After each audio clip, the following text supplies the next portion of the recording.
ఇప్పుడు వచ్చిన గోదావరి వరదలు చాలా దురదృష్టకరం అది. ఈ వరద ముంపు పెరగటం ఇవన్నీ మాట్లాడుతామని అందరితోటి కొన్ని బృందాలను పంపించి అసలు క్షేత్రస్థాయిలో ఏం జరుగుతుందనేది వాళ్ళు చెప్పిన వివరాల ప్రకారం దాదాపు 200 గ్రామాలు లంక గ్రామాలు కానీ లంకలు కానీ మునిగిపోయినాయి.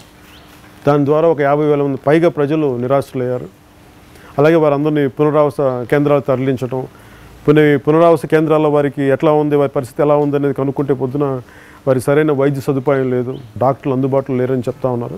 ముఖ్యంగా చిన్నపిల్లలకి ఆ పునరావాస కేంద్రాల్లో పాలు దొరకట్లేదు, పాపం పాలు ఇబ్బంది పడుతున్నారంటే పసిబిడ్డలు కూడా ఇబ్బంది పడుతున్నారని దీనికి సంబంధించి బృందం సభ్యులు ప్రభుత్వ అధికారులను ప్రభుత్వ యంత్రాంగాన్ని అడిగితే పునరావాస కేంద్రాల్లో అత్యవసర వస్తువుల కింద పాలు రావు అనేది వాళ్ళు చాలా నిర్లక్ష్యంగా చాలా కరాఖండిగా చెప్పడం ఇది మానవత్వం లేని విధానంగా ఉందనేది బృందం సభ్యులు చెప్తా ఉన్నారు. రాష్ట్ర ప్రభుత్వం దృష్టికి తీసుకొస్తున్నాం.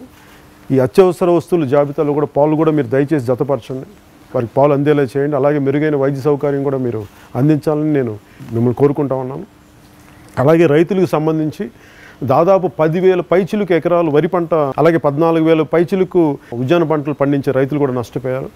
వీరందరినీ కూడా ప్రభుత్వం ఆదుకోవాలని మనస్ఫూర్తిగా కోరుకుంటా ఉన్నాం. అలాగే ఈ పోలవరం ప్రాజెక్టు అయిపోయినంటే ఈ ముంపు జరిగేది కాదు, ఈ వరద ప్రమాదం వచ్చిండేది కాదు.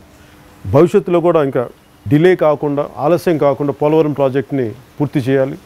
భవిష్యత్తులో ఇలాంటి వరదలు రాకుండా మీరు చర్యలు తీసుకోవాలని మనస్ఫూర్తిగా కోరుకుంటున్నాను.